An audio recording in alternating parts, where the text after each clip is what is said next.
वहीं कोरोना के खिलाफ जंग में सीएम योगी आदित्यनाथ ने मुजफ्फरनगर में निरीक्षण करने के बाद सहारनपुर पहुंचे। यहां पर उन्होंने कहा कि यूपी में एक्टिव केस कम हो चुके हैं।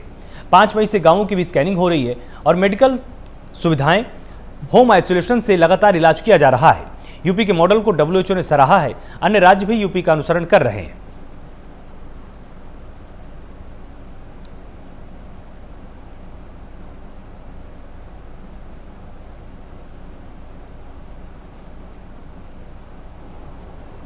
फर्स्ट वेव में L1 फैसिलिटी की ज्यादा आवश्यकता थी, जो हॉस्पिटल में बेड्स की आवश्यकता थी।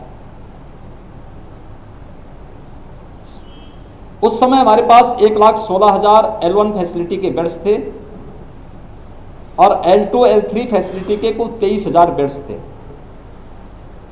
लेकिन सेकेंड वेव में आपने देखा होगा, संक्रमण बहुत तीव्र होने के कारण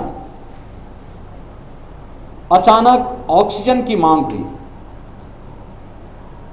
रेमडेसिविर की मांग हुई, अचानक दवाओं की मांग बढ़ने लग गई। कुछ स्थिति को पैनिक भी बनाया गया और जनता में स्वाभाविक रूप से एक होड़ लगी ऑक्सीजन के लिए, रेमडेसिविर के लिए, इन सभी चीजों के लिए।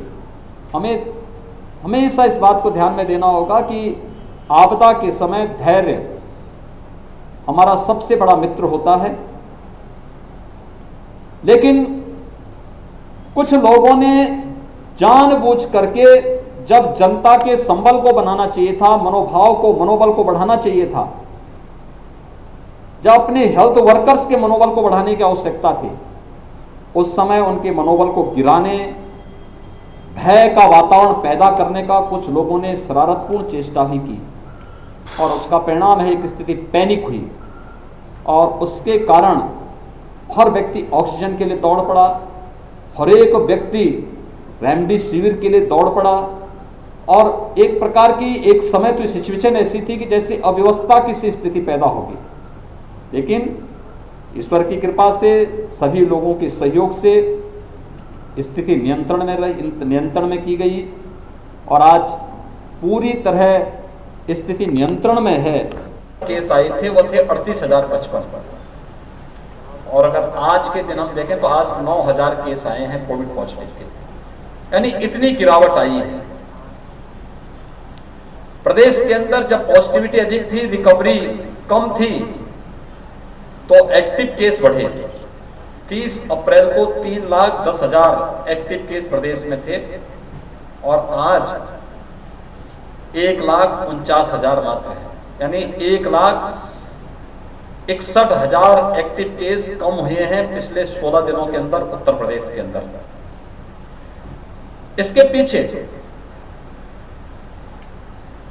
हम लोगों ने टेस्ट, ट्रेस एंड ट्रीट को लेकर के अर्ली एंड एग्रेसिव जो कैंपेन प्रारंभ किया, उसके रिजल्ट सामने आए हैं। अब तक 4.5 करोड़ से अधिक टेस्ट उत्तर प्रदेश कर चुका है और लगातार यह अभियान चल रहा है। आशंका लोग व्यक्त कर रहे थे कि गांव इससे सर्वाधिक इन्फेक्ट होंगे। 5 मई से ही हमारी टीम, निगरानी समिति की टीम घर घर स्क्रीनिंग का कार्य कर रही है। जो भी लक्षण युक्त या संदिग्ध मामले पाए जाते हैं उनको मेडिकल किट का वितरण करना, उनको होम आइसोलेशन या क्वारंटीन सेंटर या हॉस्पिटल में भेजने के लिए सूची तैयार करना।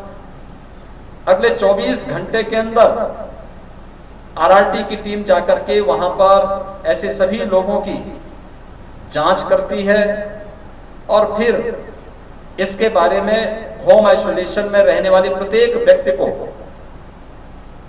टेली कंसल्टेशन की सुविधा, या कोई व्यक्ति हालत किसी की गंभीर हुई है तो उसे हॉस्पिटलाइज करने की व्यवस्था भी प्रशासन के द्वारा, स्वास्थ्य विभाग के द्वारा बृहद स्तर पर की जा रही है।